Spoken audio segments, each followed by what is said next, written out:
Hello and welcome to another episode of Video Game Logic. Today's episode was recorded on October the 30th, 2019. I'm your host, Gaming Psychologist, and with me, as always, the hangry and the humble, the Caffeine Rage.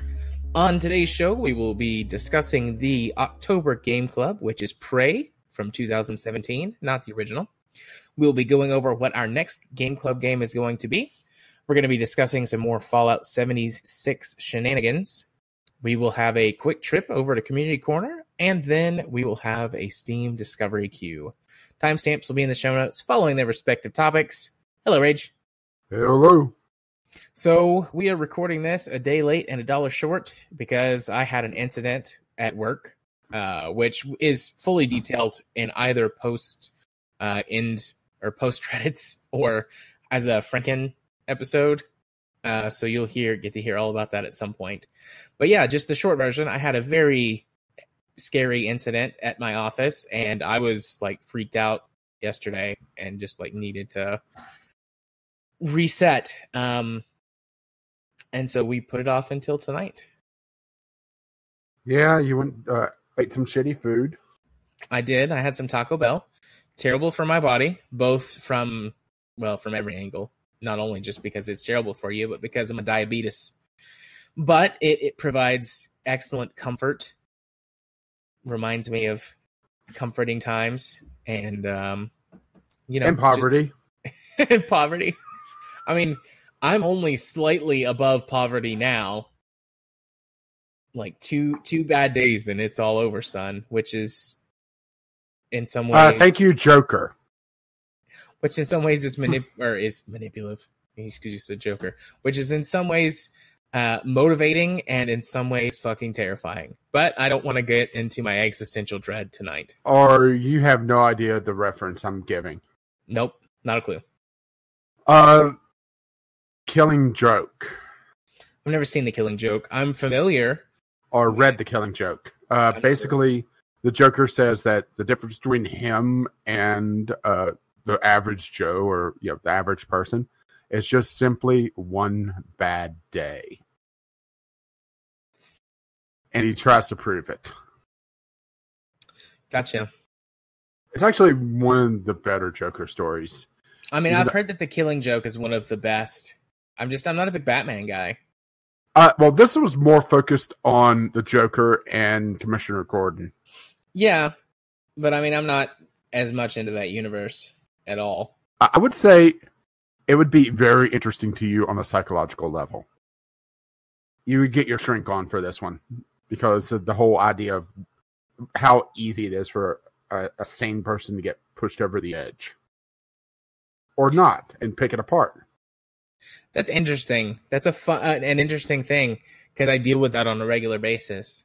So my perspective would be very different, I think, from just sort of a, air quotes, normal person. Mm-hmm. Because I have people ask me questions about stuff all the time, and they're like, what do you think about that? And I'm like, or they'll say, why doesn't that freak you out? Or something. And I'll just be like, I mean, I deal with it all the time.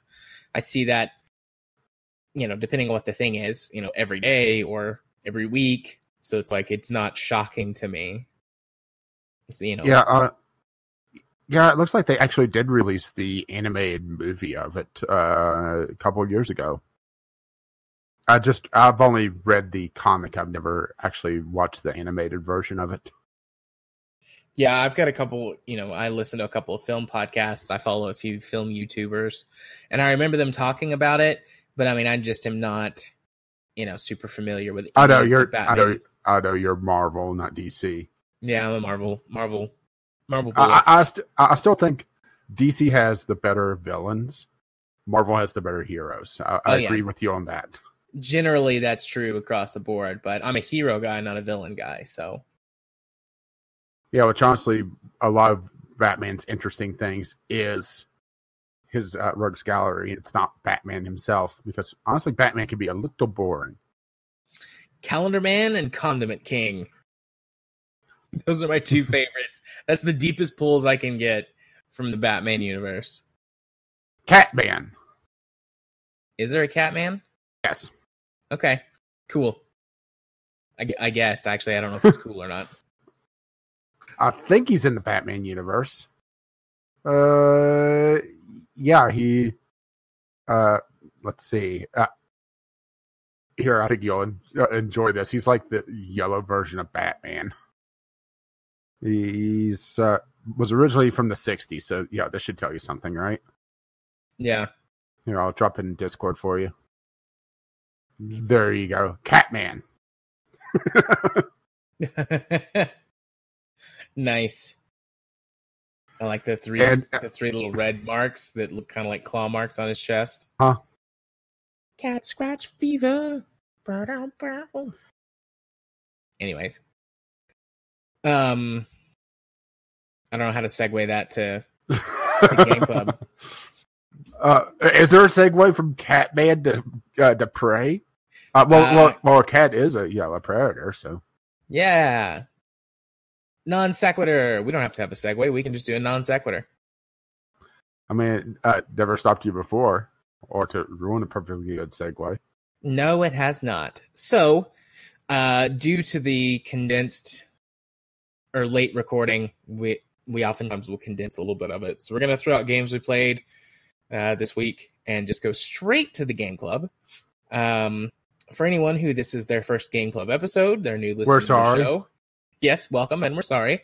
But in case you're unaware, for Game Club, Rage and I will play the same game at the same time so that we can talk about it together and see how our different perspectives, interests, and the way that we actually approach games can create extremely differing experiences.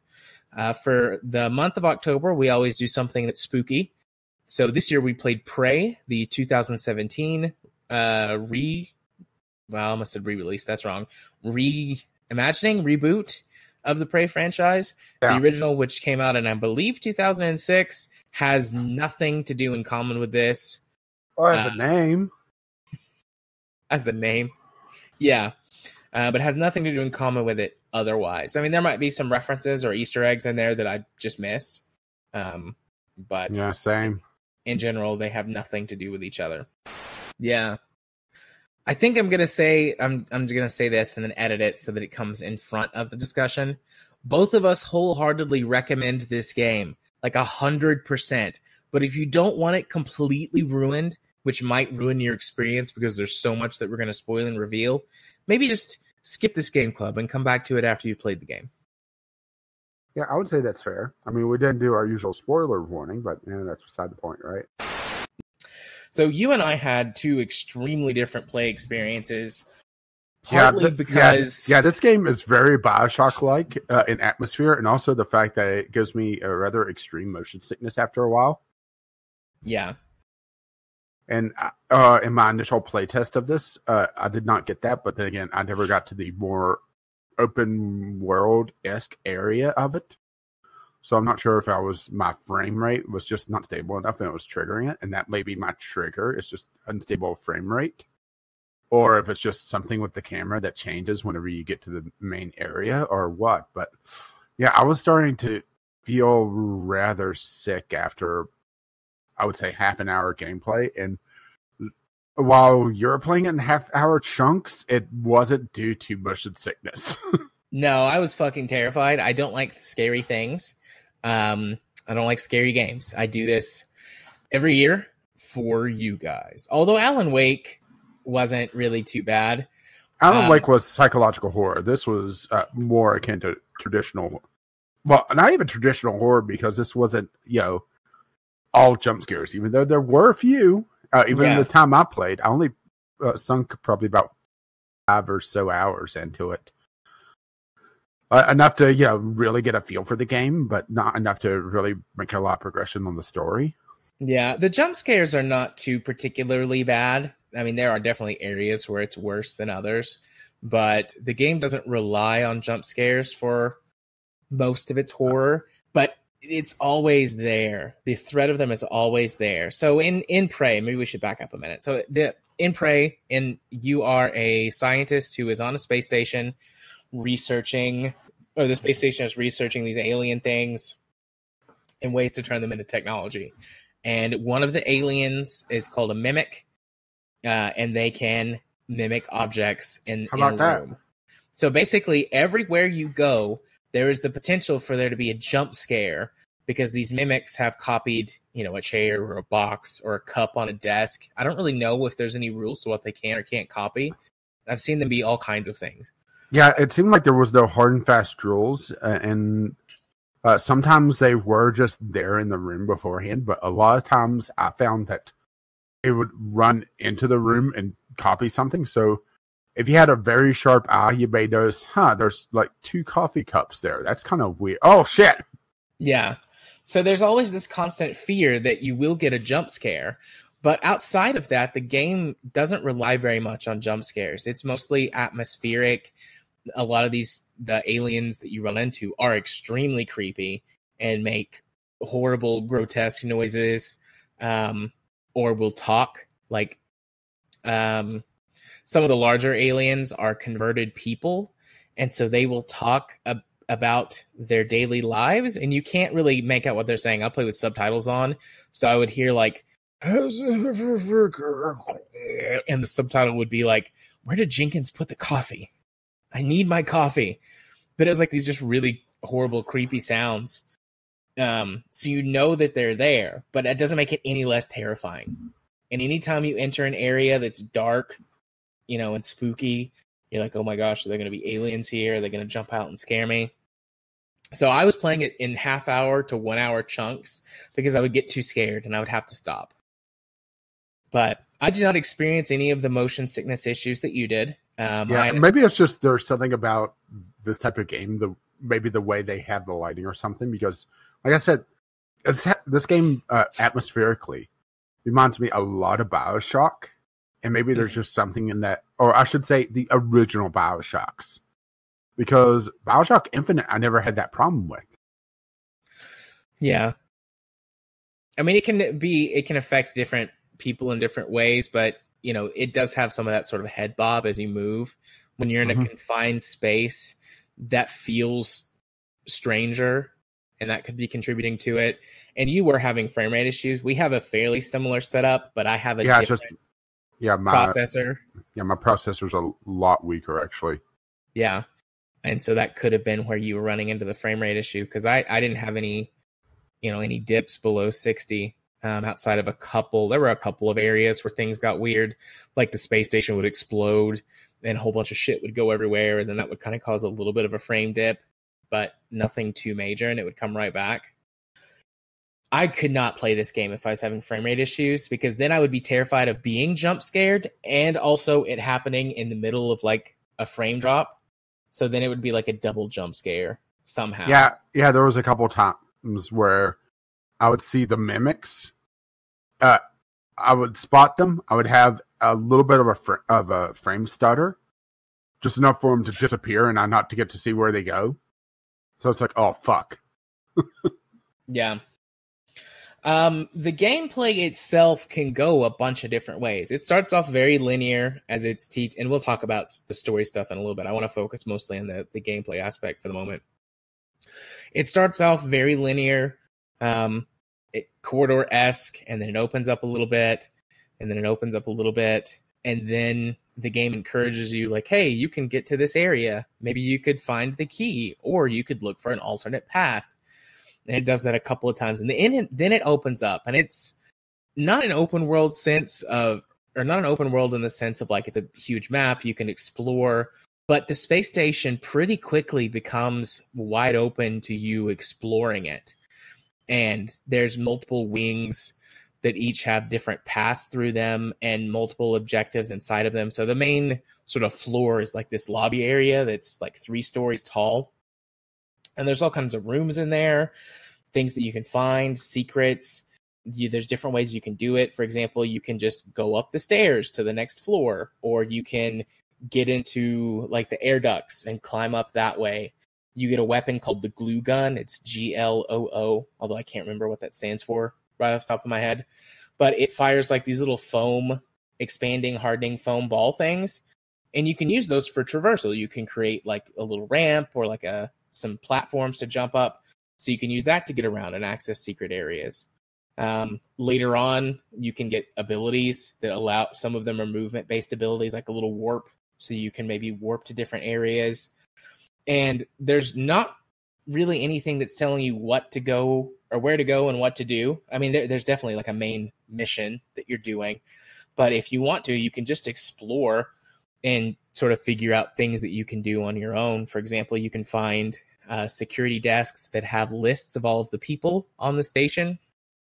And you can go track down dead bodies to look for clues for things or equipment. You can track down live people to save them, which plays out a bit in the end, but doing so can get you bonuses and equipment and unlock other safe areas for you, because it's like, we'll stay here and guard this area.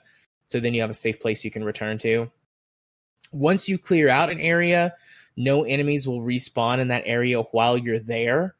But if you leave and then come back, there's a chance the enemies will respawn, and the longer you're gone, the greater that chance increases. Up until a certain point in the game, there's kind of like a point where the switch flips, and it's enemies, they won't respawn while you're in an area, but if you leave and then come back immediately, they've all respawned. And that's just as the story progresses. So mechanically, it encourages you to have, quite a few different play styles be sort of acceptable. So the route that I had went down was very combat focused. Maybe not like the best, sort of most optimal way to play the game, but being able to fight back made me feel a lot less scared. Helped me feel a lot less scared. So I could play for longer, and I wasn't quite as worried, because I knew if I got into a situation where, a whole bunch of aliens jumped out at me, I could fight them off. There's a pretty wide variety of weapons as well. You start off with a wrench, and then the glue gun you get really quickly. Yeah, the wrench is another reason why it felt very Bioshock-esque. Yeah. You can upgrade the wrench or upgrade your strength, which makes the wrench more powerful. Yeah, make it ratcheting, get a couple extra sockets. Give it a vice. Make it a torque wrench, Yeah. But then you could use the glue gun in conjunction with the wrench to make melee attacks more powerful. So you could shoot an enemy with the glue gun and they'd freeze up, and then you could smack them with the wrench and it would do more damage. And then you can also, any object that you can pick up, you can throw as a weapon. And you start out with just sort of human strength, and you can pick up small objects and throw them, and they don't really do much. But really quickly you can start to upgrade psychic power throws. Then you can pick up really heavy objects like, cabinets or desks or big chunks of debris, and throw those at aliens, and those do a lot of damage. There's various ranged weapons. You get a stun gun, which will knock out humanoid enemies, and then it does double damage against against robotic enemies, which show up at various points in the game. But the reason I say it's non-lethal against humans is that there's a point later on in the game where some human guys come after you, and you can choose to take them down non-lethally instead of killing them. There's a few guns. There's a machine gun, a pistol, a shotgun. There's a laser cannon. You get grenades. There's an EMP grenade. There's I forget exactly what it's called, but it's it's called the recycle grenade or something like that. And you can throw it at anything, but the intention is enemies, and everything that's in its radius gets broken down into crafting materials. And it's a one-hit don't kill. recycle yourself. Yeah. Did you read the note where the scientist talks about how he accidentally recycled his leg? Oh, no, but I did see that when I was reading on the game afterwards, that I realized I wasn't going to get very far in it. Yeah, there's a note on one of the computers where this guy's like, yeah, the grenades are really effective after we made the tweaks, but I accidentally made the radius larger than expected, and I recycled half of my leg. So he wasn't very happy about that. Or maybe it was a static and he gets to be a space pirate now. Arr. But those grenades will kill almost any enemy in one hit. There are some some really powerful enemies, and this boss guy, a stalker enemy that follows you around at a certain point in the game. And you can kill him, but it does not, it needs more than one recycle grenade to kill him. Yeah, you have to both reuse and recycle him. Indeed. And reduce him. And then there's some other items you can get. There's basically a Nerf crossbow that you can find. and it does 0 damage, but you can use it to manipulate certain objects from afar. Yeah, I was reading about that. That's the interesting one. You could use it to hit buttons, but also some of the things that explode whenever you touch them, it also triggers that. Yeah. There's some other fun ways you can do it too, because if you're not sure whether an object is a mimic or not, if you shoot it with the Nerf gun and it freaks out and runs away, then obviously it was a mimic. And sometimes you'll walk into a room and there will be like 5 or 6 mimics that crawl in and turn into objects. And if you trigger one of them, usually several of them will trigger. So you can stand, in a doorway and shoot into the room to trigger them to come attack you instead of running in and getting hit on multiple sides. So you can do things like that with it. Although once you get more powerful, the mimics really aren't a problem anymore. Especially once you get some of the psionic powers that do damage, like there's like a firebomb you can get, and then there's some like sort of almost like force push type powers and things like that. You can throw enemies and do damage that way. So there are turrets you can pick up and move around, and that's a really good early game strategy for fighting enemies. Is to pick up a turret and set it and deploy it where some enemies are, and then go trigger the enemies and then run away, and they will chase you to the turret and the turret will kill them. Some of the tougher enemies can take out the turrets, but it will hurt them or buy you time to do something else. But like the mimics and the early level sort of bigger humanoid, I don't know any of the names of any of these guys. Like the aliens are called the Typhon, but that's just the name for the entire alien race, not just the individual species. But the humanoid type aliens that have power, some of the tougher ones can kill the turrets, but the low level guys usually can't. But if you take on too many Typhon abilities, then the turrets will shoot at you. I don't know if you've ever noticed when you run past them, but they'll say no Typhon material detected. You can have I noticed that. You can have 2 alien powers and they won't kill you, or won't attack you. But if you get a 3rd alien power, then they will start attacking you. Yeah, which is kind of interesting considering the story of the game. Yeah, so let's go ahead and dive into that. Do you want to take a start with that one? Yeah. So, how do we want to approach this? Because this is one of those games that actually doesn't start at the very beginning of the story. It has a very odd opening whenever you really consider it. It almost feels Bastion-esque because of the presumed time loop at the very beginning, where you wake up and you're told that you're going to go for a job interview to be able to go go to space with your brother to join the corporation. To go with him to help us research on Talos One, if I recall correctly. They're just wanting to have a little bit of a psychological test and test your abilities. So you get up, put your company suit on, go rummage around in the fridge, steal all your stuff, right? And go on a little bit of a helicopter ride. And there's this first hint that something's off in the cutscene. And the first time I saw that, I thought it was just my computer glitching. And whenever I pointed it out and you started looking for it, you saw it too, right? Yeah, no, I had actually already saw it. And I was like, oh yeah, I saw that. And I was going to ask you about it because I wasn't sure if the game had actually glitched or if that's part of what's going on.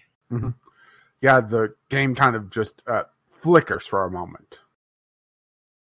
So, interesting, but, it's kind of... there's kind of a commentary here of also with the way the AAA development has gone these days, that doing subtle things like this can almost be lost on a gamer that's a little bit more seasoned and is kind of used to games being buggy as hell. Where some of the you can't be this subtle anymore, which is kind of sad, huh? Yeah.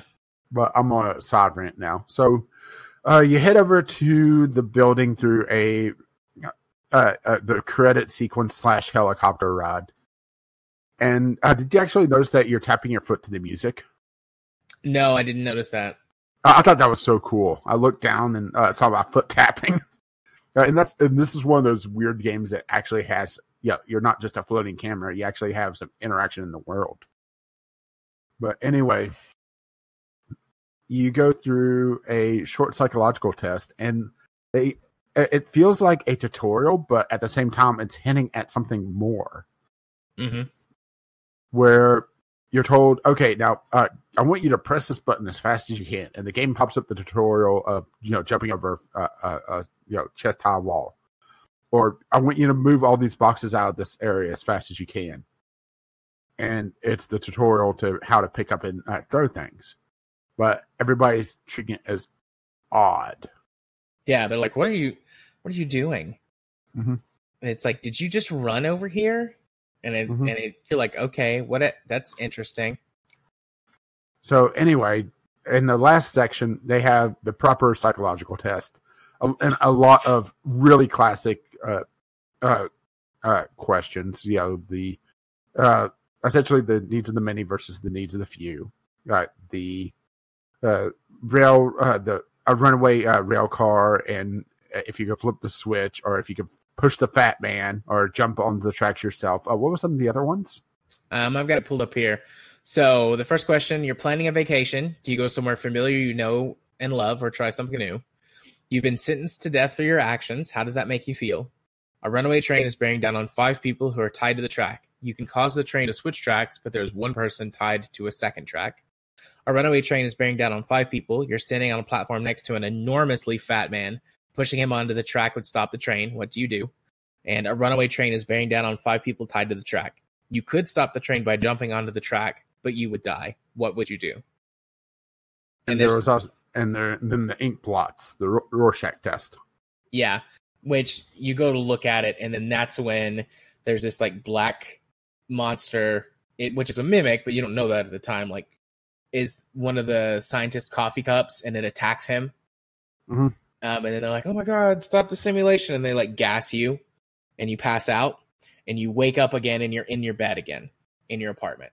Yeah, only things are different now. Yeah, you can, like you said, you can go around your apartment, you can get in the fridge and everything, and a lot of the items are in the same place, mm-hmm. Or maybe all of the items. But whenever you go to check your computer, like before, there were some emails that were like, "Hey, happy to have you on board. Like, don't forget your test or whatever." But now they all say something like "get out" or "run away" or something like that. You have to escape, I think it was. So you open the door and you go out into the hallway like you did the first time, and was like a technician who was working on something there, and she's dead, and you can pick up her wrench, and you can kind of explore around a little bit, but nothing works if you try to go down the hallway and get in the elevator.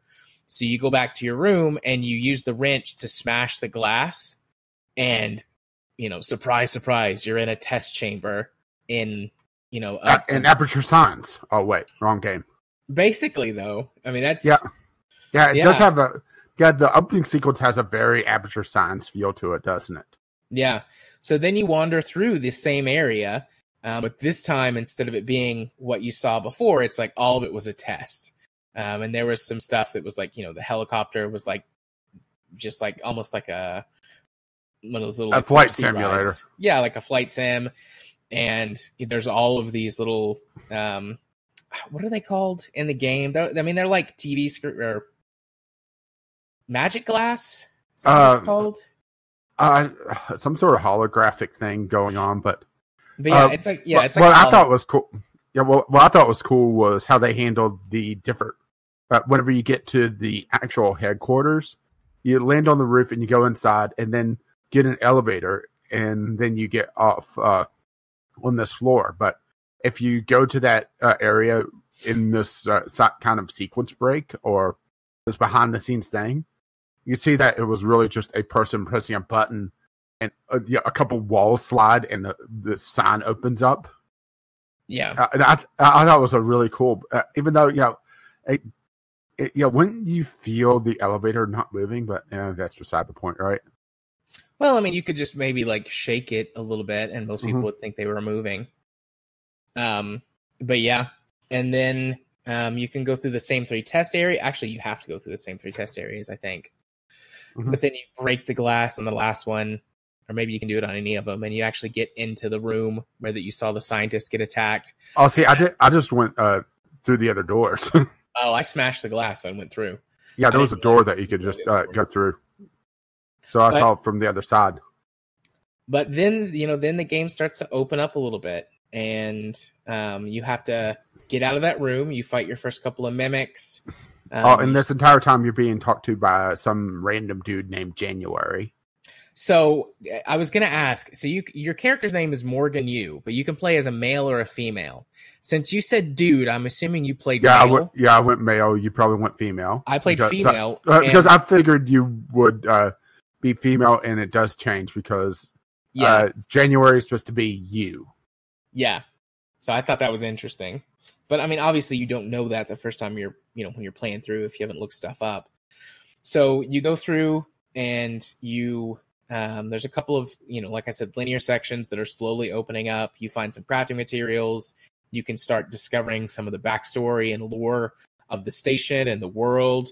You get the glue gun. You see the first humanoid enemy, although you don't have to fight him. And then you get to the actual, like, full open part, which is like the observation deck. The lobby observation deck, where you're kind of turn loose in this one wing. Yeah. Essentially, your first objective is to get to your office, like your actual office on the station, which is... Yeah, which I also spent some time exploring here, just, getting a feel for things. Yeah, I did too. But so from there, sort of the general sequence of events following the story is you have to get to your office, which involves a few small sort of quests to get the whatever you need to basically get past the lockdown, because there's various locked doors and obstacles in the way that you need to get powers and abilities for, or not powers and abilities, but that you just need to go through and figure out how to solve those sort of puzzles. You get to your office, you watch a video that you yourself have recorded. Yeah, which is kind of funny because every time we say you yourself, we could be making this a pun as well, because remember, you're Morgan Yu. Yeah. So you're watching the video that you yourself have recorded, and it explains what has been going on, which is you've been on the station for years, several years now. And the way that these neuromods work, which is what the things are called that give you your powers, is that they the eye stabby thing. Yeah, they will grant you the memory and the experience of anyone who they were sort of extracted from and created based on. But if you have them removed, you lose every memory and experience back to the point where the neuromods were first inserted. So you agreed to do this experiment, and so every time they reset you, it's back to before all of these neuromods that they were testing on you have been put in. And so that's why the whole scenario is set up that you go through thinking it's the same day every time you do the test. So on one of the tests, basically you escape. You set up... You're given blank mods, essentially, so whatever they remove them, you become the king of Groundhog's Day. Yeah. And then you create January Jones and set this up for yourself, and you're like, something's going on, I'm going to get caught, but January is going to help me deal with this when shit goes sideways. And, I'm super paraphrasing, but basically that's how it goes.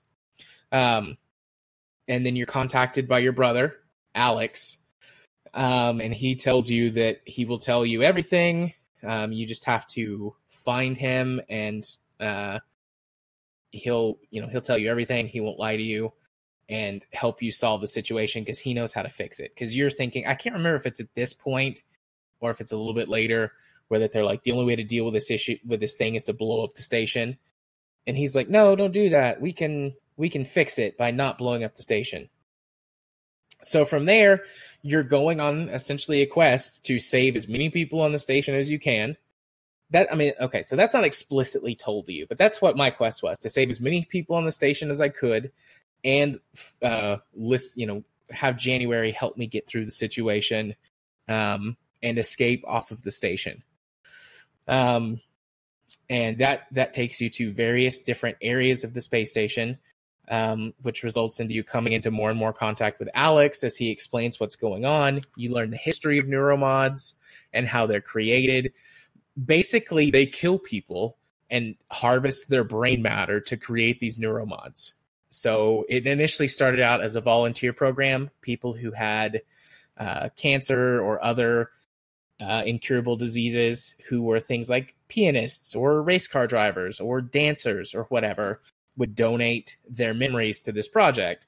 But eventually they started taking people under false pretense and harvesting their experiences, or, essentially seeding experiences in people and then killing them and harvesting their experiences. But Alex tells you that, we can do this without all of this. Like, we're just in this process of figuring it out right now. And the Typhon have been kind of seeping in, but we know how to get them out. And then you're given sort of two main objectives: either blow up the station or deploy, I can't remember what the device is called, but a device that basically kills all of some sort of wave. I was reading about it. Neurowave past generator. the point that this was past the point that I was able to play, because, like I said, it was just giving me motion sickness. Yeah, so then it's the neurowave generator. So you're given, he tells you that you can use the neurowave generator to kill all of the Typhon, but it will preserve the project. Then the Typhon are continually growing stronger. They're killing people. They're essentially using them for biomatter to create more of themselves and multiply. They create a neural network, and they start to grow smarter, and they get bigger and nastier as you go along. Then the company that you work for discovers what is happening or has happened on the station, and they send basically a cleanup crew to kill all of the Typhon, kill everyone on the station, cleanse it, and save all the research data. And then you have to fight them. So that's where I said the stun gun comes in handy, because you can kill them or you can not kill them, and then that matters at the end of the game, or can matter depending on your other choices. I did a little bit more research after we talked about it, but we'll get there. Yeah. So then you go through with the kill team, and you play that out, still basically going towards one of these two objectives: self-destructing the station or activating the neurowave generator. And somewhere, in the middle of all this, somewhere through there, I believe it's after the kill team shows up and you take care of them, the Typhon manifests this giant creature that starts hunting you, and you can kill it or you can run from it. And it's one of those things that kind of will pop up every so often, and you have to either escape or kill it right then and there. And I don't like the idea of being hunted. And after a couple of encounters with that thing, I just was like, all right, I'm done. I can't play anymore. It freaks me out too much. So if you killed it, it would, I don't know if it was different from killing it versus escaping from it, but if you killed it, it was on like a 20 or 30-minute timer. So you got a little while without it, but then it would come back and it would fight you again. And I mean, there's other things that are happening throughout. Like, as you're making progress through the station, you get to areas of like where there's 0G or no atmosphere. You have to get special suit upgrades to interact with these things. You might be trying to rescue people, and some of that stuff winds up being on a timer, or, you can kill someone to make your progress easier, or you can do the harder, higher road and, try and save them, even though it's more difficult. People will ask you to do things for them, which you can't, you can do, or you don't have to do. They're kind of like optional side quests, but, someone is like, I'm trapped. I'm, stranded. I know you saved me, but, my most prized sentimental possessions are still in my, room. Could you go get them? And it's like on the other side of the station that's been blown up and is in vacuum. And, you can choose to do that or not. So there's lots of little things that go into it. And I know I'm kind of blowing past all of this, but it's really hard to sit down and talk about it because it's so open, but not in a bad way. It doesn't feel like you're wandering, like you always have a purpose, but there's so much going on and there's so much detail. That's the thing.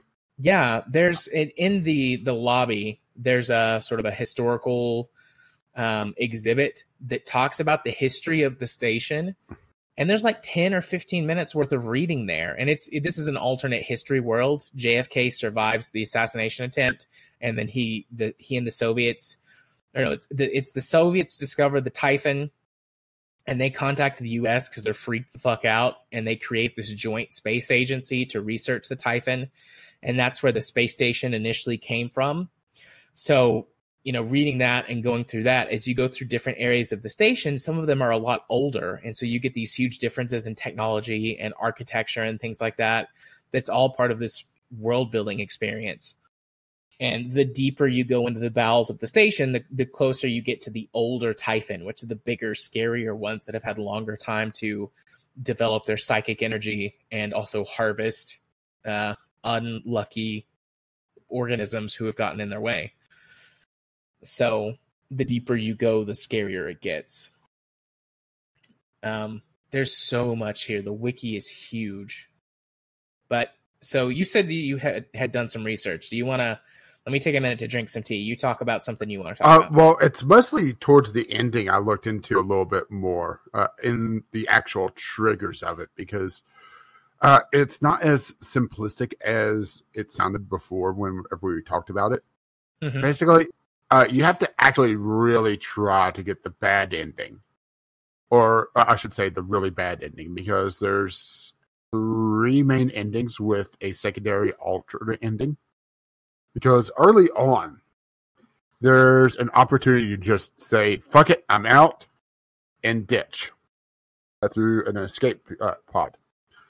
And this is considered an alternate ending and not really canon. Just, you nup the hell out. And that's actually the objective that December gives you, a secondary construct that you eventually make contact with. Mm-hmm. But that's not considered the main story. The main story is either blowing up the station or setting off this wave. And do we actually want to talk about what actually is going on first? We should. So pretty early on in the game, I got the idea that this was some kind of a simulation for some reason. Yeah, I was going more the Bioshock method and was looking for the would you kindly. Right. So the personality test that you're given mirrors the main events of the game. Yeah, and I didn't get far enough to do that or to see that yet. The most clear one being the runaway train is bearing down on people. Like, that's the most clear one. Planning to go on vacation, going somewhere familiar, or love. I'm not sure if that one was more metaphorical or if there's something that's directly related to that. The only thing I could think of was like going somewhere familiar is like you focus your neuromods on improving your human abilities or trying something new. The neuromods that have to deal with the Typhon powers. Being sentenced to death for your actions, how does this make you feel? Has to deal with when the kill team comes on board the ship, because they basically say you have to die. Everyone's got to die. They've got to clear out the whole station. Because what happens is the reason they find out is that January tells them. So that's your act. You've been sentenced to death for your actions. How does that make you feel? And then the runaway train scenarios relate more towards the end. So trains bring down on 5 people on the track. You can use the train to switch tracks, but there's one person tied to the second track. So I think there's a scenario with some people in they're in like a place that the atmosphere has been vented after the station has been destroyed. And it's like you can try and save one person and they're easy to save, or you can do the hard thing, which kills the one person, but you save more people. And then the 2 questions about a train bearing down on 5 people, you're standing on the platform next to an enormously fat man, pushing him onto the track would stop the train. I think what that refers to is if you choose the blow up the station upgrade, because it gives you 3 choices, and it's do nothing, do nothing, switch the tracks, or push the fat man onto the train tracks. Mm-hmm. So if you switch the tracks, I think that has to do with the neurowave generator, which kills all the Typhon. So you're killing that one entity, but you're saving all of the people. And then pushing the fat man on the tracks is you have to kill Alex, because he refuses to leave the station. At least, so I looked into some of the ending stuff too. He refuses to leave the station, so you have to kill him or knock him out to activate the self-destruct sequence. Yeah, and he is an extremely fat man. He is extremely fat. He's way fatter than me. Yeah, I mean, he's fatter than me. And the thing is, he's so fat that, it makes you wonder, boy, they spent a lot of money getting him into space. And then the last one, a runaway train is bearing down on 5 people tied to the tracks. You could stop the train by jumping onto the tracks, but you would die. And your choices are jump on the tracks, do nothing, or push the fat man, I think.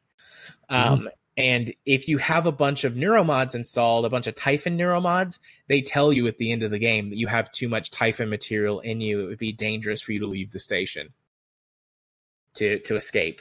So you have to basically kill yourself or not actually end the game. Which the hint is, the turrets, starting to turn on you. You're starting to go too far into alien territory. Yeah. So there's a reason for this. But I made those connections pretty early.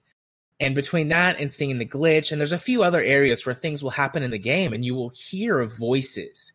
And it turns out it's Alex and the 4 or 5 like AI companions that he has as they're running these tests on you. And there's times where it kind of breaks through and you can hear them saying things. And it's like, do we need to use more sedative? It's like, no, we can't do that. It could wreck the results or something like that. And you don't really have any context for this. I watched a couple of YouTube videos and it's like you have sort of flashes of, air quotes, consciousness as you get closer to the end of the game and things are getting more intense. There's another voice that breaks through, which it turns out is the Typhon consciousness talking to you, which is telling you to do things like kill everybody and, wipe out the station and destroy all of them and things like that. So it's kind of telling you to do sort of bad things. And then the game ends. You make your decisions and the game ends and, you sort of make these choices. And then there's a post-credits sequence, which is where, yes, it was a simulation all along. And what you are is that you are a Typhon organism, and it's actually in the future, not the present. The Earth has been pretty much overrun by Typhon. And you are an experiment to try and create a Typhon that has human emotion and empathy. And this whole thing has been you rerunning the actual Morgan used memories over and over again from the incident on the station, and then seeing what choices you make. And if you make lots of, good choices, you choose to save humans, you're not cruel, you do kind things, you use the neuromod or the neurowave generator to wipe out the Typhon, but preserve human research. You do a bunch of those things and it piles up and they say, oh, you're good. We can give them a chance. They seem to, this is going to be the best shot that we have. And then if you do a lot of bad stuff like killing people, or if you flee the station early, if you flee the station early, it just says he's not the one, or this isn't the one, or something like that, reset the simulation. But if you choose to do that later, like you can leave everyone to die. You can still self-destruct the station and leave everyone to die. And so that counts as it being a bad ending. And they just kill you there. But if you have done well enough that they decide to let you out of the chair, then you get one final choice. And you can choose to either sort of shake hands and join with humanity or kill everyone in the room, which is Alex and his AI drone guys. And I assume if you do that, that means you have doomed humanity to destruction.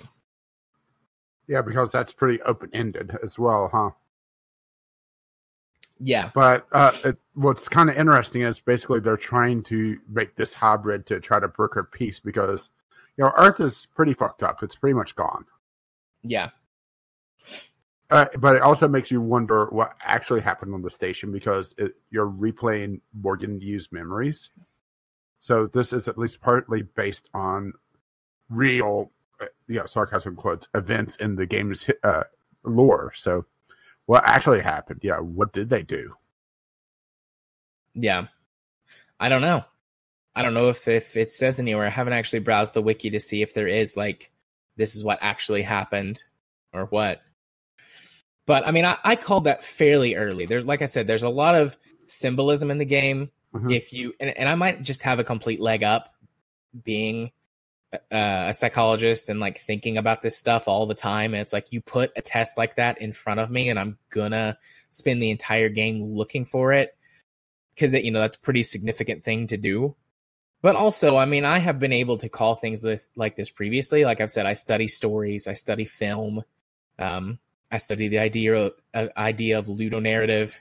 So I'm always looking for stuff like this. So I was so giddy because I told you, I was like, when we were talking about it, and you were like, I'm not, we're probably not going to get to play anymore. And I was like, here's where I think the game is going. And then you looked up the ending, and I was like 99% correct with what I said. And I was like, yeah. Mm-hmm. I felt so smart. Felt so good. Yeah. Yeah, and I just didn't get to play enough to really even try to make a call of it. So, but which honestly, any of the little glitch things that would hinted at it, I would have probably just chalked up to, oh, my computer's doing weird shit, which is what they are meant to be at first. But yeah. And it looks like there's still a debate on which of the endings is considered the canon. Or not just that final decision, but also the fact that if the station got destroyed or if the generator went off. I mean, I would lean towards the neurowave generator because they had enough research to be able to do this, right? Yeah, I would think that the neurowave generator is the canon because they are also in space. And I mean, sure, there's the potential for there being other space stations, but everything that I found... Talos 2, Electric Boogaloo. Everything that I found kind of lore-wise made it seem like the Talos station was the space station, and that all of these other countries were trying to play catch-up with their own space elevators and to develop their own stuff, but they didn't have anything yet. I mean, I could have missed something. I could have misread something. But I got the impression that the Talos station was like the premier space station. And that it would make sense if you use the neurowave generator to wipe it out. And then it's like, oh, we got all the Typhon material. Everything's peachy. But then some of it still got to Earth somehow, or continued experimentation resulted in another incident somewhere maybe on the planet. And then, shit went sideways. But they're fine up in the space station. And so they go through and, work on this experimentation process. But I mean, that makes the most sense to me. Although the DLC afterwards establishes that there's a moon base and some stuff over there. So maybe they're on the moon. I don't know. I don't know if it tells anywhere. Which, I mean, I didn't play any of the DLC. I just read about it. Yeah, obviously didn't play the DLC because I didn't get far enough to access it. Also, I think the Game Pass only has the base game, right? Yeah, I'm pretty sure. So... because it's pretty much usually the base game. Yeah. Not that that's such a bad thing. I mean, it's enough to jump in and play some of it. And overall, I really like the atmosphere of the game. It's just I'm a little disappointed I didn't get to play more of it because motion sickness. Yeah. Even though I'm not sure how much I would have played of it because super spooky game, right? Yeah. Although out of the two of us, I hate spooky games more than you do, I'm pretty sure. I think it's kind of a tie. It just depends on the mood I'm in. Right. Okay. I mean, I have hugely mixed feelings about the game, but it's not because the game is bad. It comes all from my sort of internal dislike of scary games. But I mean, this is serious contender for Gameclub Game of the Year for me. Maybe even Game of the Year material for me when we do our award show. Mm-hmm. It was so fucking good. It's so rare. Yeah, by the way, it's your year to wear the dress. Sweet. It's so rare. I don't even know why we take turns. I'd wear it every year. It's so rare these days to find a AAA big budget game that actually gives a shit about stuff like this anymore and doesn't just dump everything full of microtransactions and DLC bullshit. Well, to be fair, this game is a couple years old. I mean, this is still an issue, though, in 2017. Like, this was still a problem in 2017. And the game has got places where they could totally abuse it. It's got a crafting system, which we kind of mentioned like briefly when we were talking about the recycle grenade. But, you know, you can get crafting materials for things. You can break stuff down into components and then build what you need. You know, med kits, weapons, ammo. Eventually you can build neuromods. But I mean, there's a lot of stuff that you can craft, and that is rife for microtransaction and loot box abuse. I mean, we saw it before in the third Dead Space game. Yeah, but it completely killed the tone of it. So I think, well, remember, this is Bethesda published, not a Bethesda game. Yeah, and those are two very different things, especially these days. Yeah, but I mean, the fact that this is a AAA title that is deep and interesting and has a lot to say, you know, it's got a story to tell. It's got a metaphor that it wants to use. I don't feel like it gets preachy or beats you over the head with it, and it doesn't ruin the experience with microtransactions and loot boxes. And that's so rare in a AAA game these days. I hate it. I hate that it's that rare because this is a good fucking game. I just hate that it's so scary. I don't like being scared. So I didn't want to play it, but not because it was bad, just because I didn't want to be scared. You just need me to sit there and hold your hand while you play, don't you? That would have helped if I had someone to hold my hand. It's okay, Jared. It's okay. I played this game in broad daylight and or with the lights on. I played it a lot for an hour or so every night for a couple. Well, not every night, but every night I could for like 2 weeks, and then last weekend I was home alone from Friday evening through Sunday evening. And so like all day Saturday and all day Sunday during the daytime, I would open the window in my office or open the curtains in my office and turn on the lights and open all the doors. And then you look down and notice that wait a minute, I only had one coffee mug in here. Oh, fuck. I'm going to have nightmares now. I have 2 coffee mugs in here. I actually do have 2 coffee mugs, but one of them is from yesterday, and I just left it. And then you turn around and there's another one there. No, it might be worth it if they've got like therapy or psychological puns on them. You can kill me and suck my essence. Just give me lots of these little novelty mugs. But you know, I don't know. I don't have anything else to say about it. I don't think I loved this game from a gameplay perspective, from everything that it was, except for the fact that it was scary. But which was kind of the point of playing it in October. Yeah, I mean, that's the point of the game. I can't knock points off of it for doing what it's supposed to do. It scared the shit out of me. I mean, it's right there on the 10. You know, it's meant to be a super spooky game. It has a really good atmosphere. I like the fact that they put so much detail into the game. As a matter of fact, as I was reading into some more of it, some of the little details, like depending on the gender of your character, the toilet seat in your apartment in the beginning of the game will be up or down. Obviously, I didn't notice that at all. If my toilet seat was up or down, it was down on, it was up for my character. I mean, it would make sense if it was down for mine since I played the female, but I just thought it was amusing. The fact that your character actually has a presence in the world. You can see the shadow properly. You have proper interactions with physics objects. You're not just a floating camera like in 99% of first-person games these days. They spent a lot of time with. It feels like they spent a lot of time with the original BioShock, where they worked on all the interactions of the different weapons and powers. Even though I didn't get to go too much down the power route, I was able to look at them at least. Yeah. Where they spent a lot of time on the exploration and have a lot of little hidden things. Like you were able to get the stun gun pretty damn early if you were a little bit creative with the glue gun. Mm-hmm. Which I did. Well, after you mentioned it, and I was going through that area, I thought, is this the area Jared mentioned? And I found the stun gun pretty early. And I also, after I got to the observation deck, I started looking around and I found a few like hidden troves of weapons, but I found a few things there. But just having all the little collectibles and all the random things, it felt a very complete, a very lovingly crafted game, which, like you said, is rare these days. It's too rare these days.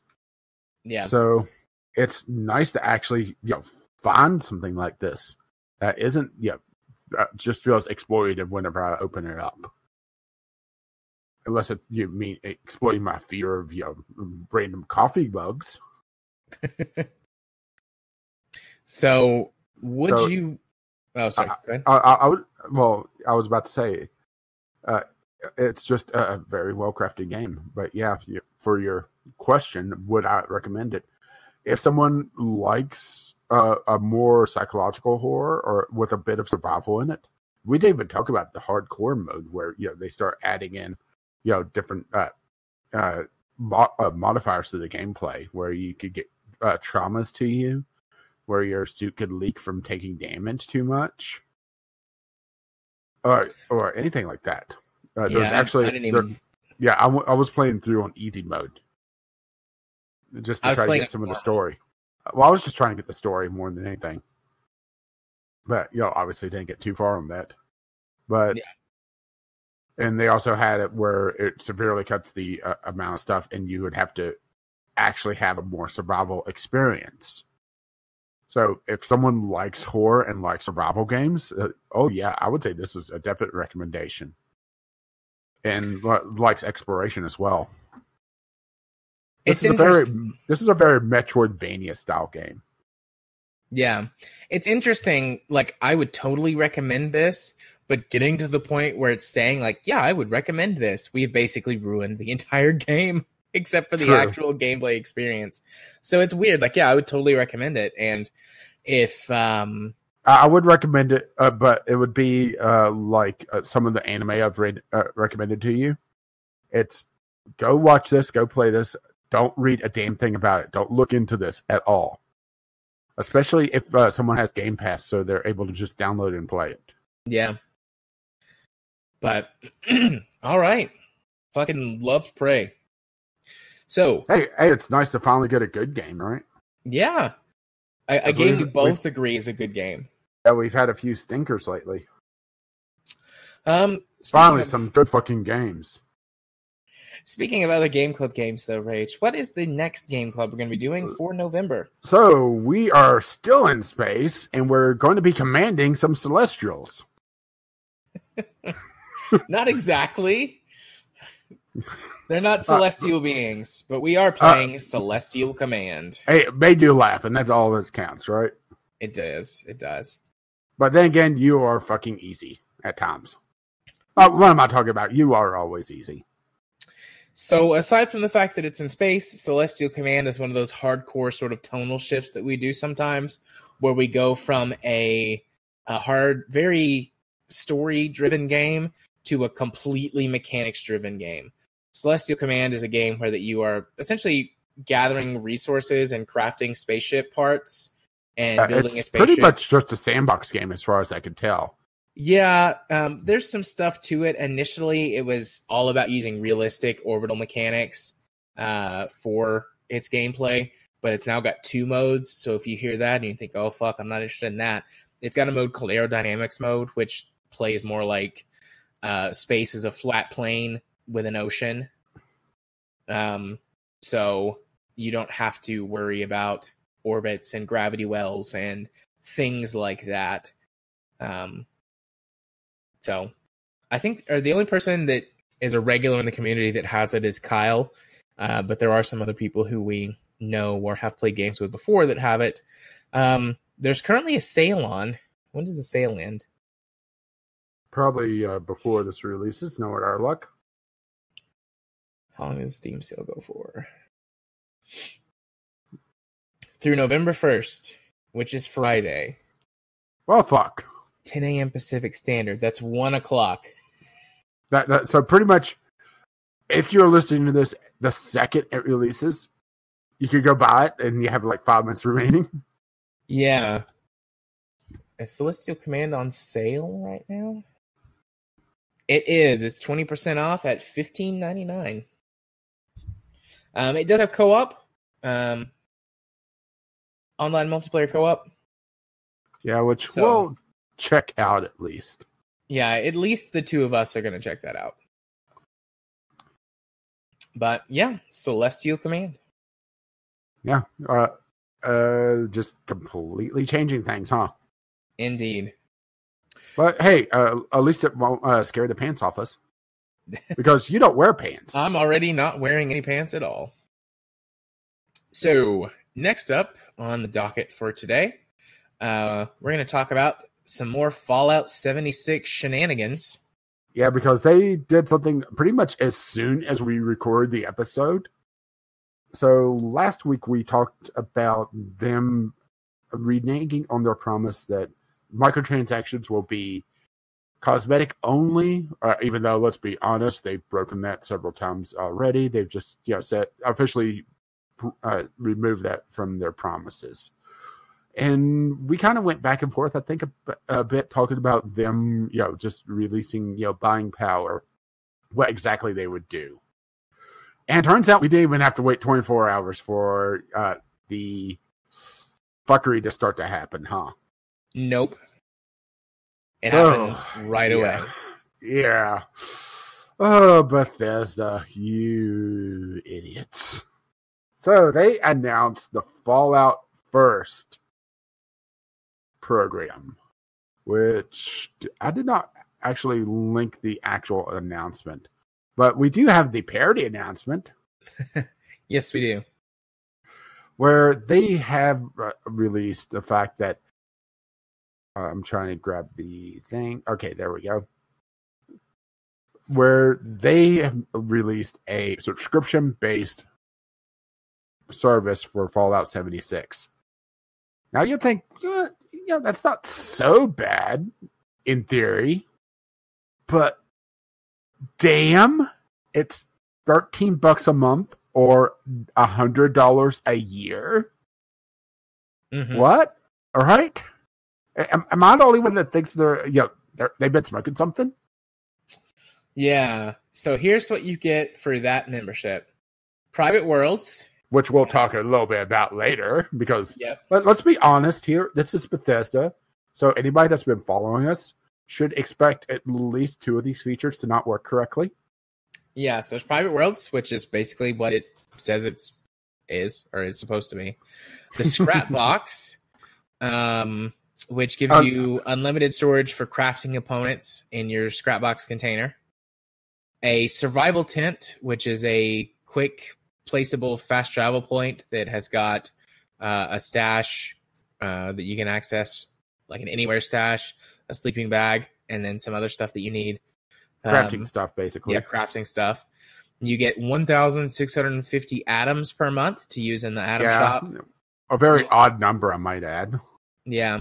You get the iconic Ranger armor, which I think is most famous from Fallout New Vegas. I don't know if it was as in most famous, as in created, and as far as I know, only in Fallout New Vegas, as in the Fallout game that Bethesda had really nothing to do with outside of the engine and punishing Obsidian for missing their objective on Metacritic. I thought the Ranger armor was in Fallout 4, or maybe that was just a mod that I saw. It may have been a mod because, well, then again, I didn't play Fallout 4 because, I was pretty much over Bethesda by Skyrim. Yeah, and then you get an icon and emote pack, which I don't know if you get to keep that if you stop being a Fallout First member, or if you only have those icons and emotes while you are a Fallout First member. I believe you get to keep them, but yeah, there's something else about that. Anyway, let's go down the list. Let's just use their own thing against them. So, private worlds. Turns out, not private. Yep, they're not private. Anyone that you are a friend with can join the game at any point in time. Yeah, and it turns out there seems to be some sort of thing going on where people are functioning as merchants or middlemen. So people that have massive friend lists, the private worlds are absolutely useless to them. Yeah. So, and I was also going to say, and there's no way to restrict it to completely private. It becomes sort of a friends only world. That's supposed to be your own private world that you can invite people to, but anyone who's on your friends list can join. And if you're someone who is a merchant or who does these like little trading things, then your friends list is going to be massive. But also, they're not your world because apparently they are random, at least recycled. Yeah, random recycled world states. Because people have been finding NPCs dead. They found places looted like crazy. But I'm not sure if anybody ever found any player structures, but that'd be hilarious.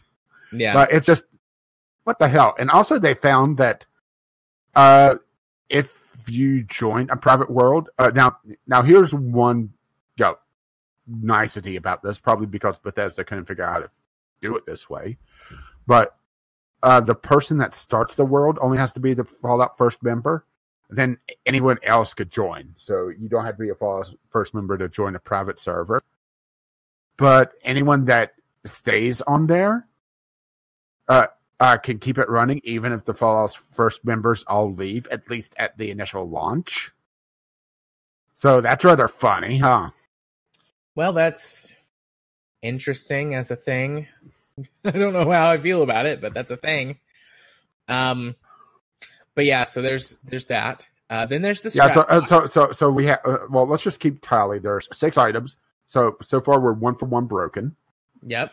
Then there's the scrap box, unlimited storage for crafting components in your own new scrap box container, which permanently deletes stuff you put in it. Turns out the scrap box is hungry. There's been a thing going around where from what I understand, if you use somebody else's scrap box, it triggers a bug, but it also seems to be completely random that it just eats the scrap. And there's been people talking about losing hundreds of hours of worth of materials. And Bethesda's basically said, tough luck, we got your money. At least the last I heard. Yeah. And also something about payback for the great canvas shortage of 2 years ago. Yeah. Oh, the great canvas. Yeah. So then there's the survival tent. Okay, I haven't heard anything directly about this, but this is where the scrap box is, so we'll give this a pass. But wait! I have heard people saying that this has been crashing them to desktop, so we'll give that a half of 1 because it is a Bethesda game. So hey, we're at 0.5 out of 3. Working correcly. Yep. Then there are the atoms, 1,650 atoms a month. Which, let's face it, the 1,650, that's probably a number generated just so that you'll always have some extra to try to goad you into buying more. Because they've also gone through, 6 months ago, and reduced the amount of atoms you got from in-game objectives and that sort of thing. Yep. And they redid it so that it's just crafting stuff and that sort of thing. So, this is probably the only way to passively get atoms now. But hey, it actually works from what I've heard. So that's something in the not broken category, like 100%? Outside of, you're paying $13 to get essentially just over $16 worth of atoms. Okay. Then there's the Ranger armor, which honestly doesn't look all that great. And also, call me crazy here, but I looked into the lore. The Rangers are on the other side of the damn continent, and this is several hundred years before the Rangers were established. So hey, Fallout 76 throwing away the lore again. So I'm going to call that broken. Okay. And then the icons and emotes back.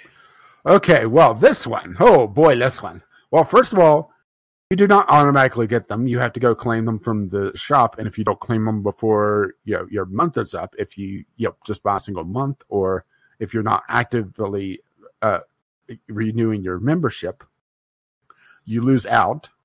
I think you actually keep them if you cancel your membership.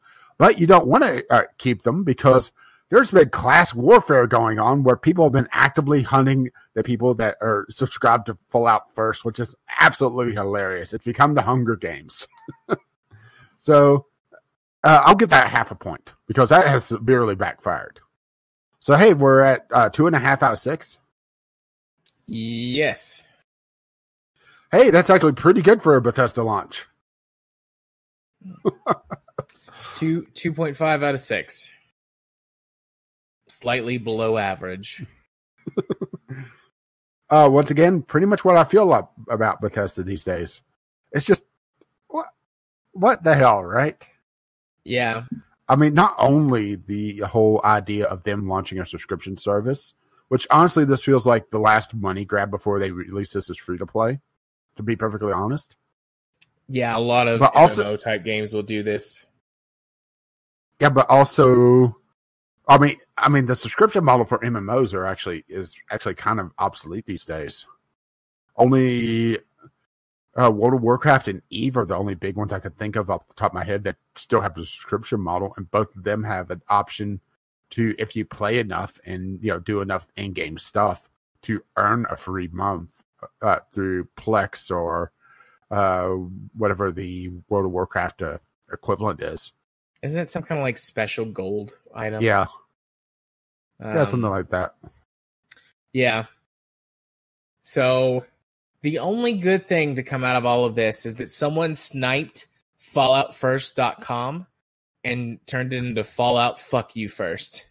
Yeah, which whoever this is, they had a interview. Count Champy.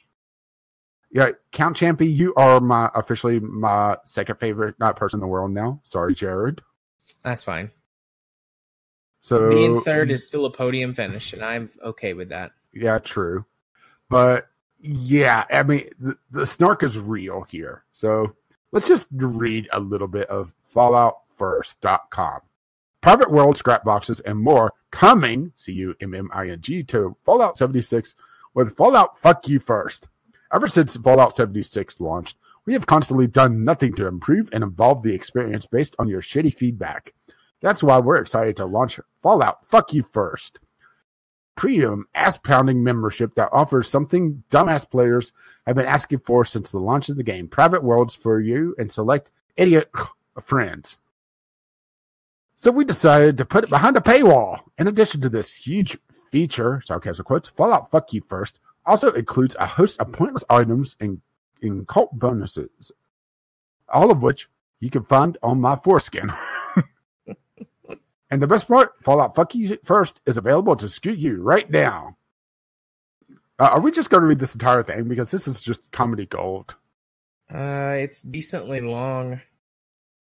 I just like... this shitty community has been begging for this ability to play alone in private worlds ever since launching the game. Ever since the launch of Fallout 76, like what a Fallout game should be. And we begrudgingly announced that they are coming to a game with Fallout Fuck You First.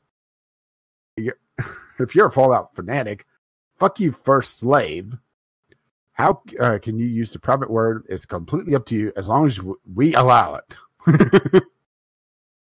Oh, I mean, just all right. I highly encourage everybody to go read this because this is amazing. Yeah. I like that. My favorite thing is that they call it the sex tent instead of the survival tent. Mm-hmm. That's my favorite part of the whole thing because sex. Oh, shit. And there's your vibrator. Let me go. That was my, hey, dummy, wake up. It's time to play Star Wars RPG alarm. I forgot to turn it off before we started. As with everything we do for Fallout 76, we continue to think of our bleeding bottom line first. Ignore your feedback and improve the pay-to-win services over the months and years to come. So please, shut the fuck up and just take it. Your friends, sarcasm quote, at Bethesda. Yep. So, Fallout 76, continuing to fuck you over. I just like that people are so upset that they're actively hunting people that have the emotes in in the animations now. And it's kind of funny because Todd Howard actually said that people would be friendly to one another in an online survival game. Now, either he's bought into his Kool-Aid a little too much, he's fucking delusional, or he's lying through his ass. And honestly, I can't decide which one it is. Why not all of them? True. Probably is true. all of them. Yeah, part of me, there's a cynical part of me, which honestly these days when it comes to gaming is a growing part, that Fallout 76, not just being a shameless cash grab copy-paste of Fallout 4, which honestly already seemed rather lackluster, but it honestly feels like a testing ground for a lot of monetization schemes for the next Elder Scrolls and Starfield. It honestly does. Probably. I don't know. Am I the cynic here or am I the realist?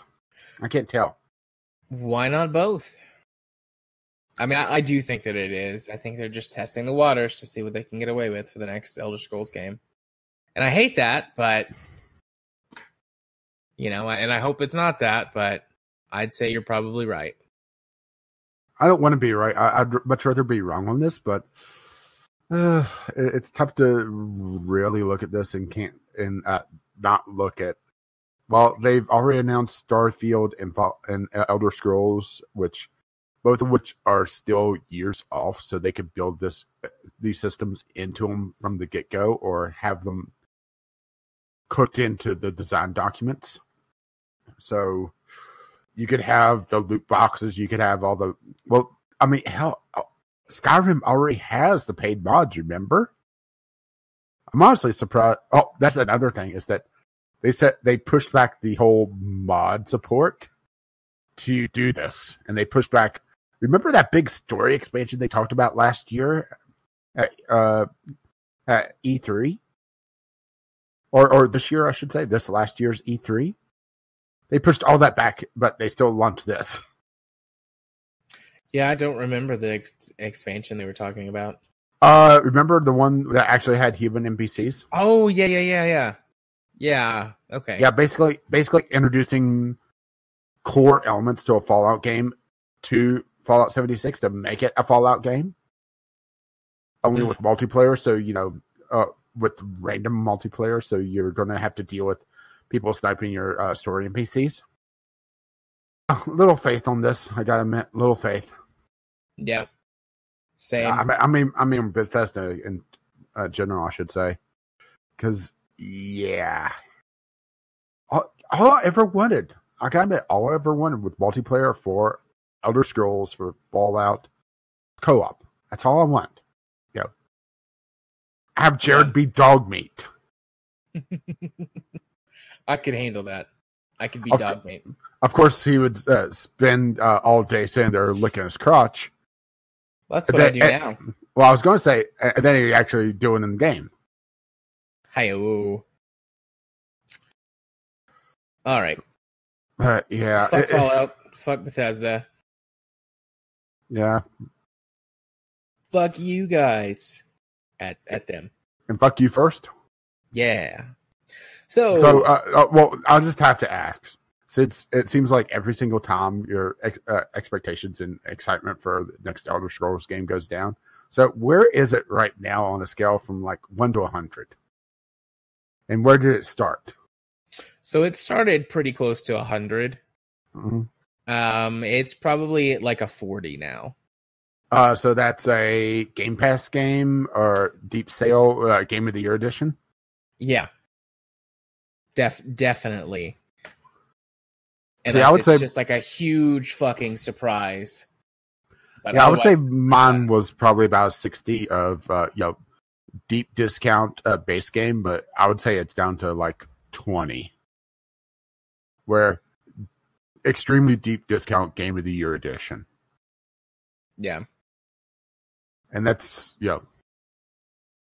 probably just before they re-release it on all the platforms again. Because of course they do, right? Yeah. So, moving on to Community Corner for the evening. Yes, we actually had a tweet, which I actually didn't grab because I'm not used to that. It's, oh crap. Well, I thought I grabbed it, but I forgot about it. Sorry. Okay, we had Kyle actually waking up the bird. Turns out the bird was not dead. It was just resting. What do you think of difficulty as a marketing tactic to a game, i.e. Dark Souls, Prepare to Die Edition? Should companies focus on difficulty above anything else as a tactic to move games? So, interesting question, considering, we just got done talking about the hardcore difficulty modes in Prey. I think it really depends on the game myself. What about you? Yeah, I think so. I think it can be a selling point. The sort of, super fucking difficult is more of a genre or a niche now than in the past when it was specifically a way to pad out games that were, more technically limited. I do think it can be a good selling point. It can be a good marketing point. There's an audience out there for it and a culture that's kind of developed around it. But yeah, It definitely varies on a game by game basis for me. Because there's same here. Where if it's like a super hardcore, super difficult driving game, nope. Platformer, possibly. It depends on also what else they're doing in the platformer, because I absolutely love Super Meat Boy, and that is a very difficult platformer. But they also built the game around that. I talked about how they cook. I'm afraid of what Bethesda's cooking into the design documents of their next games. It's the same with high difficulty game, where a game that is built around a person having to try again. It requires a little bit of a different nuance to the game than what a game that originally was a little bit easier, but they decided to buff up the difficulty for whatever reason. Super Meat Boy is a very good example of this, where there's not a long restart time. You're able to die and restart again within 2 seconds. But also, a very nuanced thing is that the music in the game. And you may think, well, why is this so important to a difficult game? Well, the music in Super Meat Boy, it doesn't loop whenever you die. So you're not listening to the same 5 notes of the game soundtrack and driving you absolutely insane.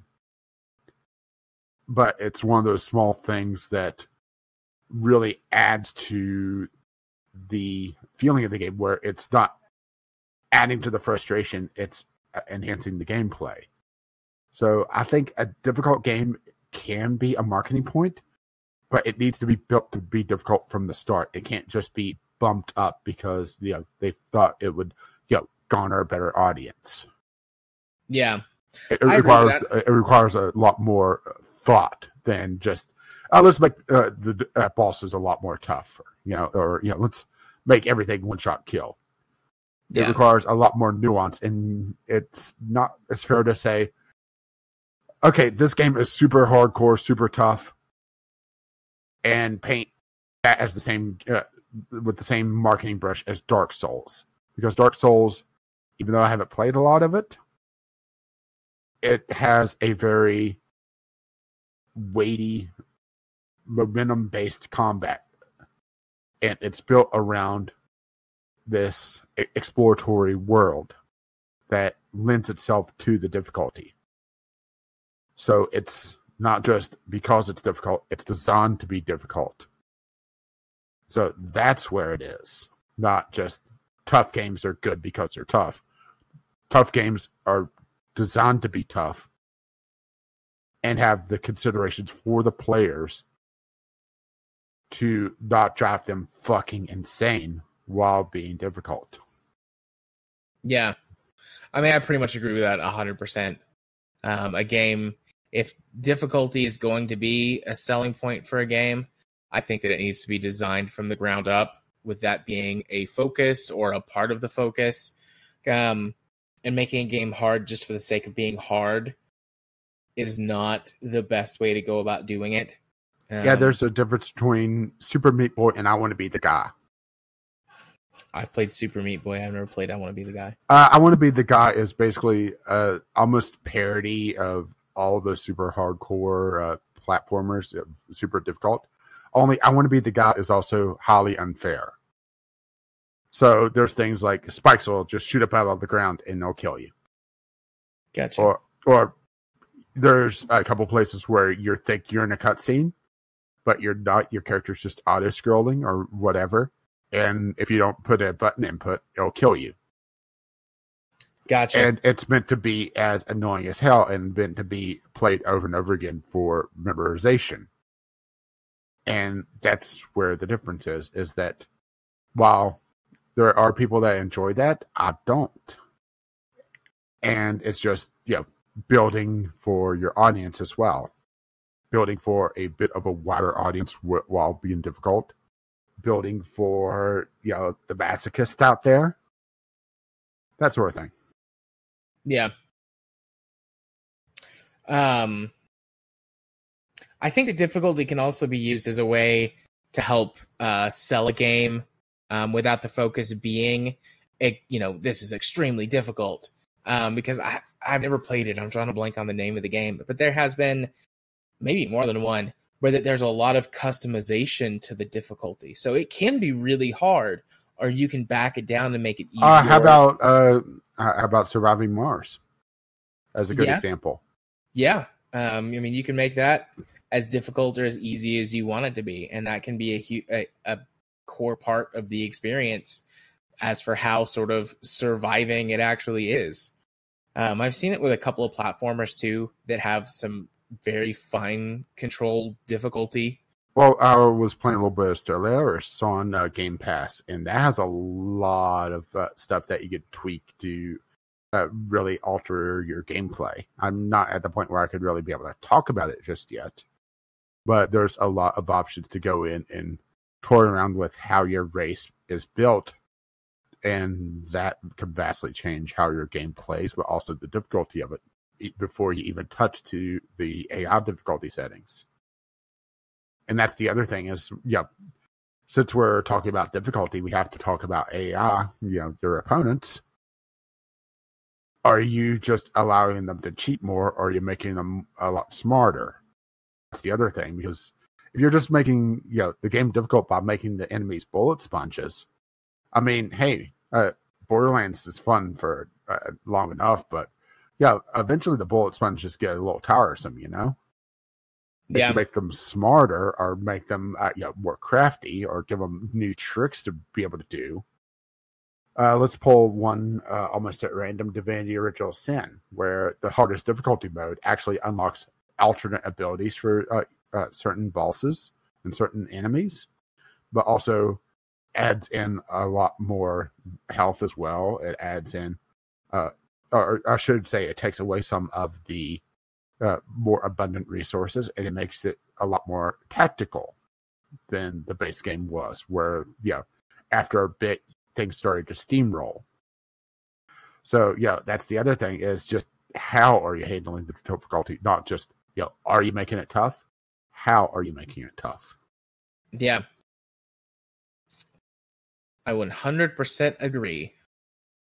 So, I mean, I think as a marketing standpoint, it really depends on how the game is being sold. Are they selling it as the next Dark Souls game, or are they just selling it as, hey, here's this game that's going to piss you off and make you uninstall in 5 minutes? Yeah. So I kind of took that one over. Yeah, but that's fine. My throat's a little bit sore, and I did most of the Prey talk. Yeah, so. Sorry about that. No, you're good. It's good. So, as I sit here and drink a little bit of my fake sports drink. Delicious. Where can people send us stuff for Community Corner? Well, if you wish to contribute, just like Kyle did, you could do so by emailing us, vglpodcast@gmail.com, or sending us a tweet and waking up the, now dozing off bird, VGL Podcast on the Twitter. And I do believe we have time to hit the music. What about you? Indeed. Let's doobly do over to a quick discovery queue. And as usual, I have one to start off with, mostly because I opened up mine before and found something kind of interesting. So I have Secret Neighbor, and I'm copy and pasting in the wrong section because of course I am. There we go. Secret Neighbor. This is published by Tiny Build. This is a pseudo sequel to Hello Neighbor, which also just recently released on Game Pass. Secret Neighbor is a multiplayer social horror game where a group of intruders try to rescue their friend from the neighbor's creepy basement. Only problem is, one of the intruders is the neighbor in disguise. So, a little bit of Trouble in Terrorist Town mixed with a survival horror element. I mean, it's a very interesting concept. You don't see too much of this just yet. I think the whole idea of the secret base pseudo co-op multiplayer is starting to catch on. Secret Hitler style. Mm-hmm. But we haven't seen it played out just yet. And it is rated mostly positive. I mean, I know Hello Neighbor had some problems, but it was mostly surrounding its AI. So, putting it in player hands is a little bit more interesting. But it's also probably going to have a very small player base. I would say this is probably a very good LAN game. What about you? Assuming probably. You could keep all the monitors secret, or secret from one another. Yeah, probably. So, oh boy. Yeah, EA has made their return. Yep, so I got Star Wars Jedi Fallen Order. On the one hand, new Star Wars single-player game. On the other hand, EA still has the fucking license. So the jury's kind of out on this one as to how it's going to be. But, I mean, it's the next fucking Star Wars game. So, when it popped up as my first game, I could not at least mention it. But basically, I hope it's good. I don't expect it to be because EA sucks. So, I got an interesting one. Digimon Story Cyber Sleuth Complete Edition.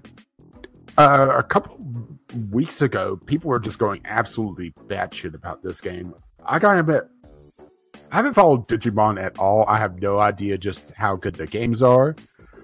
But it sounds like a lot of people are really enthusiastic about this game. So it is a turn-based single-player JRPG. Obviously based around the Digimon universe. Let's see, with engaging storylines, classic turn-based battles, and tons of Digimon to collect.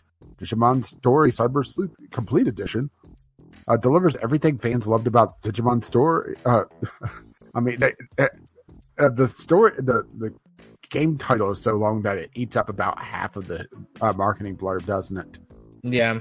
It's nice to see that it's a complete edition, even though it looks like the content police is saying that there is a model swap for a couple of the Digimon.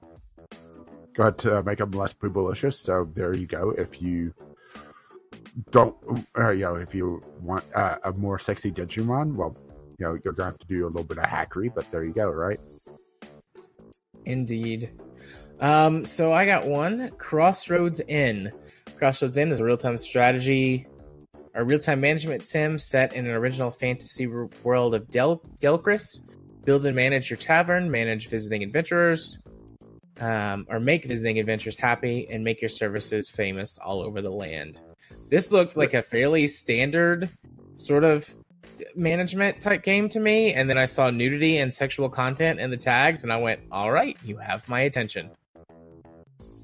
I mean, this is interesting. I mean, I've talked about an in-based game before and having some sort of management system like this. So, yeah, that's interesting. Yeah. And yes, that is nudity. Look at the screenshots. It's very, it's like Sims 2-esque. Yeah, which is fine. I don't really care too much about, You just care that there's nudity, let alone how good a quality it is, right? Nudity builds community. Right. That's just your excuse, isn't it? That's one of them, yes. So I'm guessing you could run a brothel? Question mark? Sounds good to me. Yeah, it does feel very Sims 2-ish, doesn't it?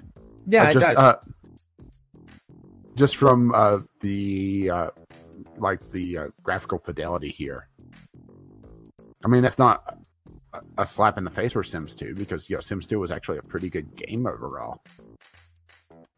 It's just interesting to see a simulator based around it, since we don't really see a lot of games that take on that sort of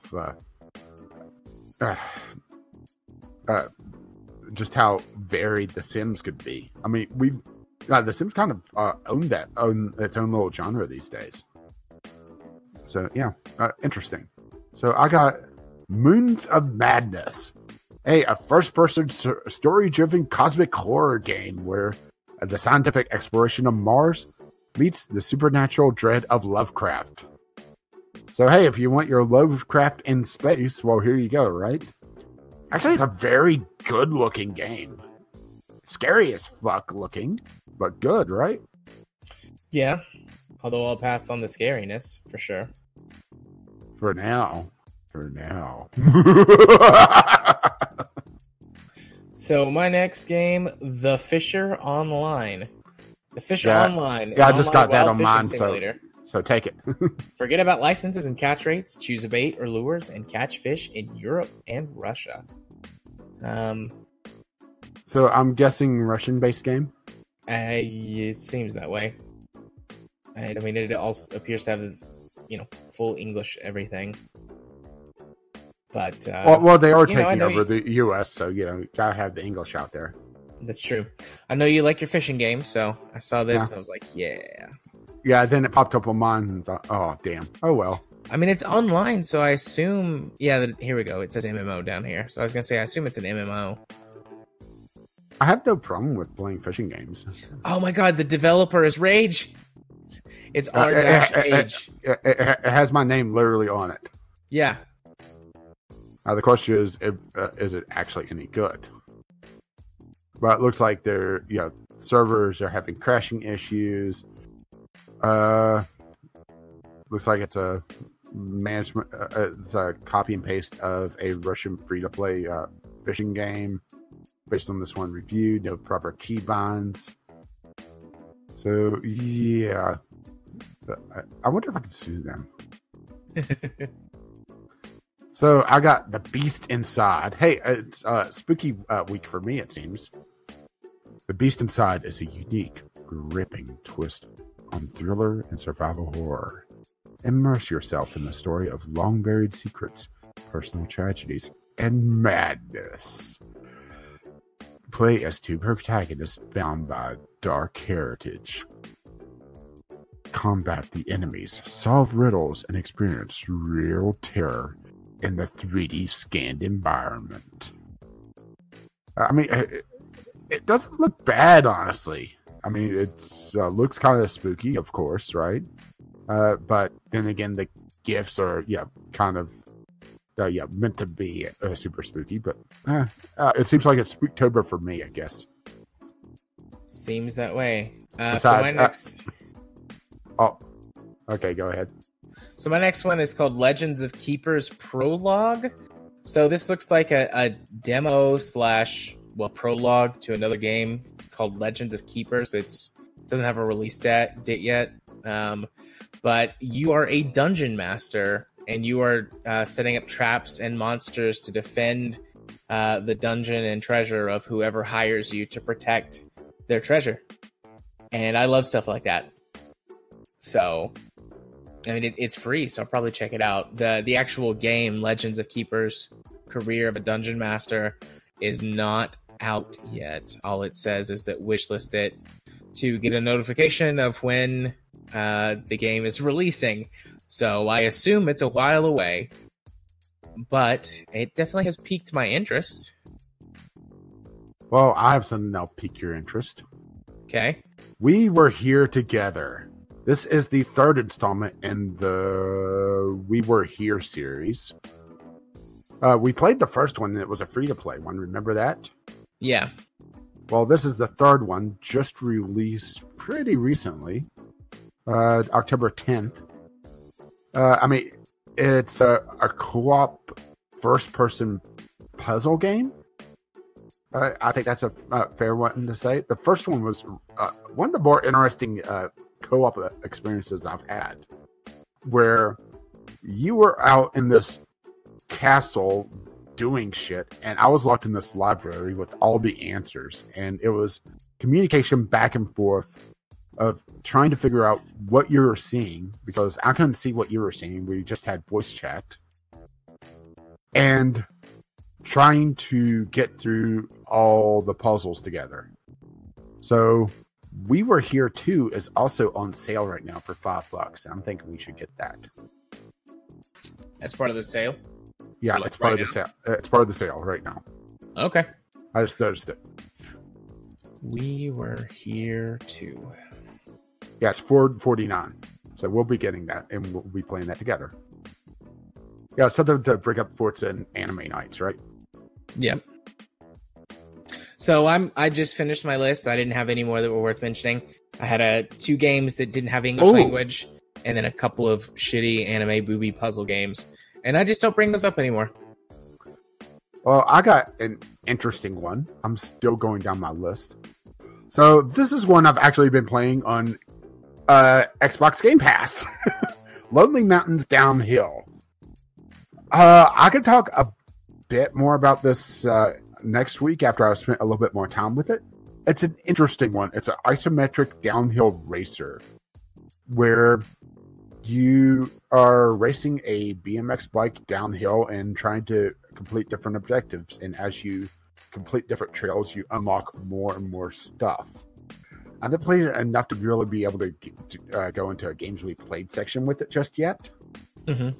But there's some interesting things here. If you like a little bit of a more offbeat racer, where it's also a lot more momentum based because you're racing downhill, so being able to find lines that aren't obvious, or be able to take alternate paths is interesting to you, this is definitely worth a look. There's some times that the game tries to be clever with its camera, and it doesn't quite handle it as well as you would hope. Particularly, it does some things with depth of field that I find irritating, but it's also a little bit of memorization. Be able to know, this particular trail, I could cut across here and go jump down and hit the next checkpoint in like 15 seconds sooner than I otherwise would be able to. So there's a bit of memorization like racing games typically have, but there's also a little bit more of a puzzle element that I really like. So yeah, I would say if you're interested in this, pay $1, pay $5, go play on Indie Game Pass or on Xbox Game Pass, because right now it's $20. Or it's worth $20. So do you want to start another one? I mean, I still have 3 more on my list. With just 3, no. If you're like, I still have 6, I'd probably start another one, but you can go ahead and get through those 3 pretty quick, I'm sure. Okay, this is interesting. We're just seeing what this is. I just went ahead and purchased We Were Here too while you were talking. Okay, I'll grab that in a little bit, because I have enough in my wallet to just be able to grab it without having to bouncing my checkbook again. Okay, so random town builder, because I like my town builders. Autonauts. At first I thought this was more automation, but it looks like it's built around building a robot empire that could be taught anything. So sort of robot builder meets town builder. There's some interesting things going on. It looks like it's a fairly decent town builder based on some of the reviews, but it has some annoyances with its UI, which is pretty much how these things usually go, at least early on. But this is not an early access title, so who knows if they'll continue to support it. But yeah, do have a soft spot for my town builders. Oh. And here's another one. not another town builder, but another. This is more like what I was expecting. Little Autonauts to be. Little Big Workshop. It's another one of the build a factory games that's been popping up more and more. But this looks like it's more than just automation and build up this giant spaghetti Factorio like game, where it has a proper management game on top of it. Yeah, it looks like you already want this game, so you've seen it somewhere. Manage your workers, stations, machines, and create awesome stuff in your little big workshop and grow into your dream factory. So, essentially, trying to think of Gunsmith was the last one that I really played in depth, but meets a proper management game. So that's actually kind of a nice kind of middle ground between Factorio and like RimWorld, where it's all person based and it's all machine based, Yeah. So yeah, that is an interesting one. Looks like it's a few pretty bad reviews, but yeah, it's worth a look at least. And let's see. Oh, ow! I had the audio on. My last one is a rhythm game. Oh, what the hell? Pretty much everything is from my list is on here or on my discovery queue, minus the 2 that you sniped from me. This is an interesting one. Spin Rhythm XD. It reminds me a bit of what was the shooter that was pretty popular a couple years ago that was based around the music that you put into it? I have no idea. I'm blanking on it. There was a racing shooter that you had that was generating from the MP3s that you put into it. This one, it looks like it's a mixture between that and Rocksmith or Guitar Hero, where you're spinning a roulette wheel to try to match the colors that's going on to sync up to the music that's playing. I'm not sure. Let's see, 30 licensed tracks with 15 available at launch. It's an early access title, so more is going to be put in from artists that I have no idea who they are. So, there's that, right? But it looks like there is the ability to create custom levels and backgrounds, so if there's enough of a community around this game, then it will likely see a little bit more legs than you otherwise would see. But yeah, I mean, if you like these sort of rhythm games where you're matching the colors and going down a track, it looks like an interesting, spin on it. I see what you did there. Sorry, I couldn't help myself. And that was the end of my queue. I mean, it was just the fact that they had an interesting mechanic that I wanted to throw that in. More than that, it's just random rhythm game. Right. Well, then that brings us into the ending portion of our show, where I say, hey, Rage, hit him with the socials. Well, I've been Caffeine Rage. You can find me on YouTube, Game with Caffeine Rage. You can find me on the Twitter, Gaming with CR. Or you can be my friend on Steam. Hey, how about that? Caffeine Rage there as well. And you've been Gaming Psychologist. You can find me on the YouTubes by searching for Gaming Psychologist, on Twitter at JMA4707, and you can be my friend on Steam, JArthur4707. And if you were still to know exactly what episode of the podcast you're coming from, the password for this week is Push the Fat Man. That's a good one. Push the Fat Man. I couldn't help myself. Whenever we were talking about that, it's like, oh, that's perfect. Pretty much any of my other puns and anything else, no. Push the Fat Man. Yeah, no, that's perfect. Because that applies to both of us. And if you wish to push something else, like our buttons, You can do so by emailing us, vglpodcast@gmail.com, with your letters, voicemails, game-related topics, or just tweet them to us, VGL Podcast, on the Twitter. And a special shout out to our lovely, lovely patrons, patreon.com/VGL Podcast to learn more. And our lovely patrons have made our Podbean account possible. VGLpodcast.podbean.com, which hosts the RSS feed, show notes, and links to all our stuff online. But you can find us on YouTube, on our YouTubes, our iTunes, Google Play, or your podcatcher of choice. Our intro and outro music is On the Ground by Kevin McLeod, and our Discovery Cue music is Doobly Doo by the same artist. You can find his work at incompetech.com. And as always, as his lovely music starts to roll across my voice, bye-bye now. See you next time. Bye-bye.